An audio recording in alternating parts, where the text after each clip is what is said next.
이런 경우 흔히들 생각하실 수 있는 게 아이서마지, 아이울세라, 리쥬란 등 시술을 생각하시지만 이런 정도의 시술로는 절대 효과를 보실 수가 없고 이런 깊은 주름을 펼 수가 없습니다.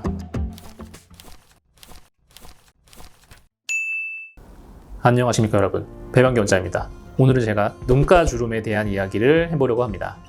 보톡스를 맞아도 여전히 남아있는 눈가 주름의 경우에 어떻게 해야 하느냐, 먼저 사진을 보면서 이야기를 드릴게요. 이분 같은 경우에는 40대 중반 남성이시고요. 보톡스 시술을 하더라도 여전히 깊게 마치 흉터처럼 파여있는 눈가 주름으로 고민이신 분이었어요. 40대 중반임에도 불구하고 마치 할아버지처럼 보인다는 본인의 불만이 있었습니다.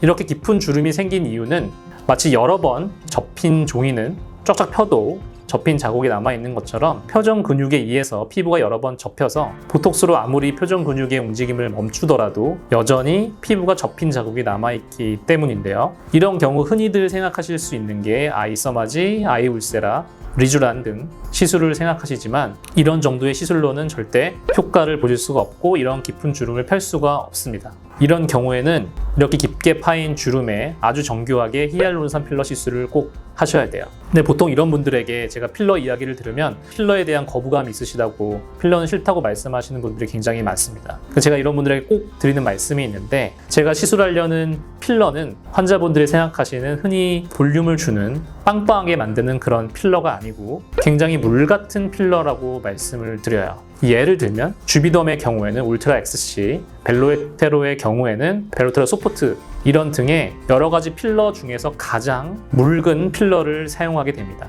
또한 들어가는 양이 굉장히 깊은 주름을 채울 정도의 양, 즉 0.1cc, 0.2cc 이런 정도로 굉장히 적은 양이 들어가기 때문에 역시 환자분들이 걱정할 만큼의 울퉁불퉁하게 된다든지 붓는다든지 빵빵하게 된다든지 이런 부작용은 생기지가 않습니다. 그럼 제 이야기가 맞는지 이분 시술하신 이후에 사진을 보고 오시죠.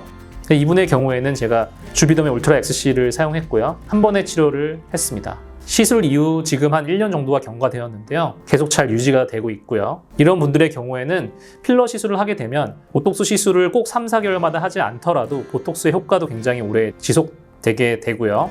이렇게 깊은 눈가 주름을 가지신 분들의 경우에는 보톡스 치료 이외에도 히알루론산 필러의 시술이 꼭 필요하다. 또 히알루론산 필러 시술을 했을 경우에는 보톡스의 유지 기간도 역시 길게 만들 수 있다. 이렇게 말씀드릴 수 있겠습니다.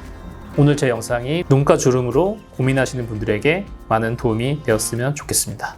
감사합니다. 제 정보가 유용하셨다면 구독과 좋아요 부탁드리고요. 궁금하신 점 있으면 이 밑에 댓글로 남겨주시기 바랍니다. 감사합니다.